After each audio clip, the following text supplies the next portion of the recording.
ഹരേ കൃഷ്ണ. എല്ലാവരും സുഖമായിരിക്കുന്നു എന്ന് വിചാരിക്കുന്നു. ഇന്ന് നമുക്ക് the universe in Krishna's mouth എന്ന ടോപ്പിക്കിനെ പറ്റി മനസ്സിലാക്കാം. ടോപ്പിക്കിലേക്ക് പോകുന്നതിന് മുമ്പ് ഇന്നുവരെ എനിക്ക് നൽകിയ സപ്പോർട്ടിന് മനസ്സിൻ്റെ ഉള്ളിൽ നിന്ന് നന്ദി പറയുന്നു. Thank you so much. Krishnan ഒരു കളിയായ കുട്ടിയായിരുന്നു. അവൻ പലപ്പോഴും തൻ്റെ സുഹൃത്തുക്കളെയും അമ്മ യശോദയെയും അത്ഭുതപ്പെടുത്തി. ഒരു ദിവസം തൻ്റെ സുഹൃത്തുക്കളോടൊപ്പം സഹോദരൻ ബലരാമനും ഒപ്പം പൂന്തോട്ടത്തിൽ കളിക്കുമ്പോൾ കൃഷ്ണൻ കുറച്ച് മണ്ണ് കഴിച്ചു. അവൻ്റെ സുഹൃത്തുക്കൾ ഇത് കണ്ടു.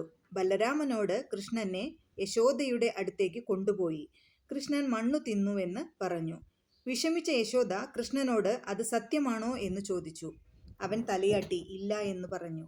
പിന്നെ അവൾ അവനോട് വായ തുറക്കാൻ ആവശ്യപ്പെട്ടു. അതിശയത്തോടെ അവൾ ഉള്ളിൽ ഒരു പ്രപഞ്ചം കണ്ടു. സൂര്യൻ, ചന്ദ്രൻ, നക്ഷത്രങ്ങൾ, ഗ്രഹങ്ങൾ, ഭൂമി, നദികൾ, പർവ്വതങ്ങൾ, സമുദ്രങ്ങൾ, മരങ്ങൾ, എല്ലാ ജീവജാലങ്ങളും. കൃഷ്ണൻ സാധാരണക്കാരനല്ലെന്ന് അവൾ മനസ്സിലാക്കി. എന്നിട്ടും കൃഷ്ണൻ തന്നെ ദൈവമായി സ്നേഹിക്കണമെന്നും ദൈവമായി ഭയപ്പെടരുതെന്നും അവൾ ആഗ്രഹിച്ചു.